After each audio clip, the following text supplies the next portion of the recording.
வணக்கம், welcome to TKS Ram. நம்மளோட சேனலை நீங்கள் தொடர்ந்து பார்க்கணும்னு நினச்சிங்கன்னா போய் சப்ஸ்கிரைப் பண்ணிக்கோங்க. அதே மாதிரி பெல் பட்டனை கிளிக் பண்ணி ஆல் அப்படிங்கிற ஆப்ஷனை நீங்கள் சூஸ் பண்ணிக்கிட்டிங்கன்னா எப்பப்போல்லாம் நான் வீடியோ போடுறணும் அப்பப்போல்லாம் அது உங்களை வந்து சேரும். தென்கொரியா மற்றும் வடகொரியாவில் இன்றைக்கி வாழக்கூடிய 6 மில்லியனுக்கும் அதிகமான மக்கள், குறிப்பாக கிம், ஹியோ, லீ இந்த குலங்களை சேர்ந்தவர்கள் எல்லாம் கொரியாவை ஆண்ட இளவரசி மற்றும் அரசர் கிம் சுரோவோட நேரடி 12 குழந்தைகளோட வழித்தோன்றல்கள் அப்படின்னு DNA ஆய்வுகள் மூலம் கண்டறியப்பட்டிருக்கு. அரசர் கிம் சுரோவின் அந்த இளவரசி யார்? அந்த இளவரசிக்கும் நம் தமிழ் இனத்துக்கும் என்ன தொடர்பு? அந்த ஆழமான வீரமான தொடர்பு என்ன? இன்னும் தெளிவாக சொல்லணும்னா, கொரிய மக்களுக்கும் நம்மளுக்கும் இருக்கக்கூடிய அந்த தொடர்பு என்ன? நம்மளோட மதுரை மீனாட்சி அம்மன் மாதிரி கொரியாவில் இருக்கக்கூடிய மக்கள் அதிகம் வணங்கக்கூடிய அந்த தமிழ் பெண் யார்? இப்படியான பல கேள்விகளுக்கான பதில் தான் இந்த பதிவு. அதனால் இந்த பதிவை கடைசி வரைக்கும் பாருங்கள். நம்மளோட சேனலை சப்ஸ்கிரைப் பண்ணி சப்போர்ட் பண்ணுங்கள். தேங்க்யூ.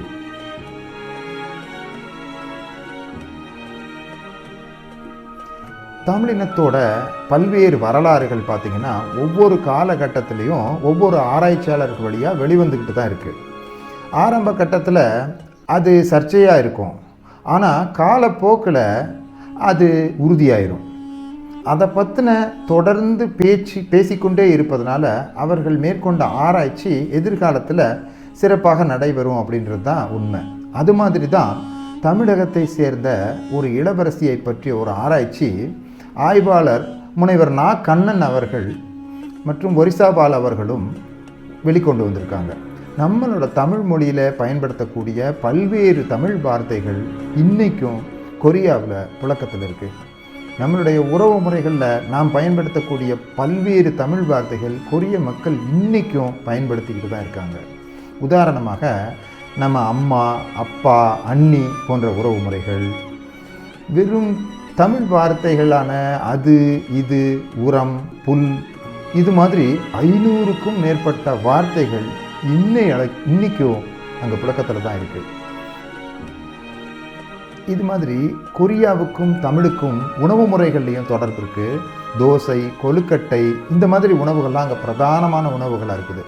ஆரம்ப காலத்தில் சீன மொழியை பேசி வந்த இந்த கொரிய மக்கள் 16ஆம் நூற்றாண்டில் ரங்குல் அப்படிங்கிற எழுத்து வடிவ மொழியை தாய்மொழியாக ஏற்றுக்கிட்டாங்க. ஏற்கனவே அவங்க கொஞ்சம் கொஞ்சமாக பேசிக்கிட்டு வந்த பல்வேறு தமிழ் வார்த்தைகளை அதில் பயன்படுத்த ஆரம்பித்தாங்க. அது அவங்களுக்கு ஒரு திருப்பு முனையாக அமைஞ்சுது. கல்வி அறிவு விகிதம் வேகமாக உயர்ந்துச்சு. இப்போதைக்கு பார்த்திங்கன்னா கொரியாவில் 99% மக்கள் கல்வி அறிவு பெற்றவர்களாக இருக்காங்க. இந்த மொழி மாற்றத்துக்கு முன்னாடி சீன மொழியில் தான் அவங்களோட சொந்த வரலாற்றையே அவங்க தெரிஞ்சுக்கிட்டு இருந்தாங்க. அதுக்கு பிறகு மொழி மாற்றம் நடந்த பிறகு சீன மொழியிலிருந்து அவர்களுடைய தாய்மொழியில் தங்களோட சொந்த வரலாற்றை மொழிபெயர்ப்பு செய்து அதுக்கு பிறகு வெளிக்கொண்டு வரும்போது தான் நமக்கும் கொரிய மக்களுக்கும் இருக்கக்கூடிய தொடர்பு, அந்த உண்மையான உறவு என்ன அப்படிங்கிறது வெளியுலகத்துக்கு தெரிய வந்தது. அப்படி அவங்க மொழிபெயர்ப்பு செய்த அந்த புத்தகத்தோட பெயர் தான் சம்குக் யூசா அப்படிங்கிறது. 5 தொகுதி இருக்கக்கூடிய 9 பாகங்கள் கொண்ட இந்த நூலில் பழைய கொரிய வரலாறு, இலக்கியம், மதம், மொழி இதெல்லாம் பற்றி பல்வேறு குறிப்புகள் இருக்கின்றன.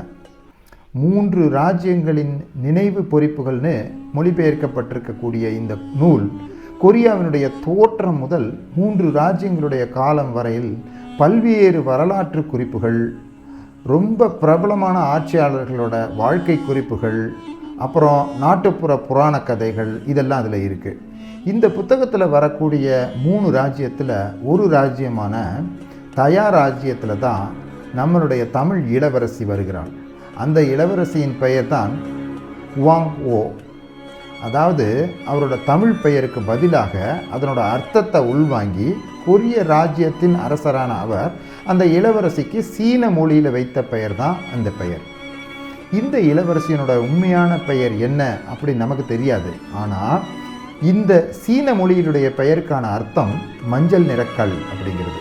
இதுதான் இந்த பெயரோட அர்த்தம். ஆக அந்த இளவரசி மஞ்சள் நிற கல் அப்படிங்கிற ஒரு அர்த்தம் கொண்ட ஒரு தமிழ் பெயரில் தான் கொரியாவுக்கு போயிருக்கணும். அப்புறமா அதே அர்த்தத்தில் அவங்க வச்ச பெயர் தான் இந்த ஹுவாங்குவோ. இந்த பெயரை பற்றிய குறிப்பு அந்த புத்தகத்தில் இருக்குது. அப்படின்னா அந்த இளவரசியின் பெயர் என்னவாக இருக்கும்? இந்த கேள்விக்கும் நம்மிடையே ஒரு பதில் இருக்குது. இந்த வரலாற்றை நம் தமிழினத்துக்கு கொண்டு வந்த முனைவர் நா. கண்ணன் அவர்கள் இந்த தமிழ் இளவரசிக்கு செம்பவளம் அப்படின்னு பெயர் வச்சிருக்காரு. தமிழ்நாட்டில் சொல்கிறது மாதிரியே பல்வேறு நாட்டுப்புற கதைகள் கொரியாவிலும் இருக்குது.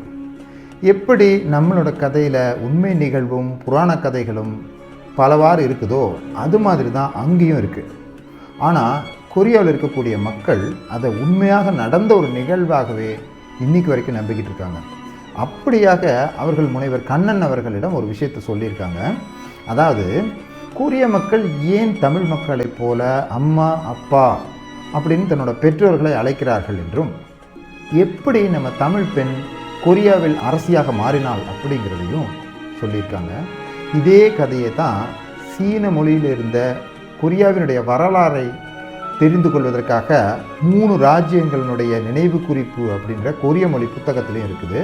இந்த கதை வழியாக தமிழினத்தில் இருந்த அந்த பெண் எப்படி கொரியாவுக்கு சென்றிருப்பார் அப்படிங்கிறத உங்களால் ஓரளவுக்கு புரிந்து கொள்ள முடியுது இல்லையா? கொரியாவில் 2000 வருஷத்துக்கு முன்னாடி 9 இனக்குழுக்கள் மட்டும்தான் ஆட்சி பண்ணிகிட்டு இருந்தாங்க. அதாவது அங்கே அரசன் அப்படின்னு ஒன்று கிடையாது. இனக்குழுவினுடைய தலைவனாக 9 பேர் இருந்திருக்காங்க. அதுக்கு பிறகு ஸ்ரோ அப்படிங்கிறவர் தான் ரொம்ப யங் ஏஜ்லேயே முதலாக ஒரு அரசியமைப்பை உருவாக்கி அரசனாக மாறினார். இந்த மாதிரி முதல் அரசனான இந்த கிங் சுரோ இளைஞனாக அரசனாக இருக்கும்போது அவருக்கு ஒரு கனவு வந்தது. அந்த கனவில் தனக்கு மனைவியாக வரப்போகிறவ மேற்கு திசையிலிருந்து தான் வருவா அப்படிங்கிறது தான் அந்த கனவு. கொரிய மக்களை பொறுத்த வரைக்கும் மேற்கு திசை அப்படிங்கிறது ஒரு புனிதமான திசை. அதை அவங்க சொர்க்கத்தின் திசை அப்படின்னே சொல்லுவாங்க. காரணம் என்னென்னா புத்தர் தோன்றிய திசை அதுதான். அதனால் அந்த கனவு கண்டிப்பாக நிறைவேறும் அப்படிங்கிற எண்ணத்தில் அரசர் வெயிட் பண்ணிட்டு இருந்தார். எத்தனையோ கொரிய பெண்கள் இவரை திருமணம் செய்து கொள்ள முன் வந்தாலும், பெற்றோர்களும் நிறைய பெண்களை காட்டினாலும், அந்த அரசர் கண்டிப்பாக மேற்கு திசையிலிருந்து ஒரு பெண் வருவாள் அப்படின்ற எண்ணத்தில் ரொம்ப உறுதியாக இருந்தார். அந்த சமயத்தில் இந்தியாவில் ஒரு அழகிய இளவரசியோட தந்தைக்கும் ஒரு கனவு வந்துதான்.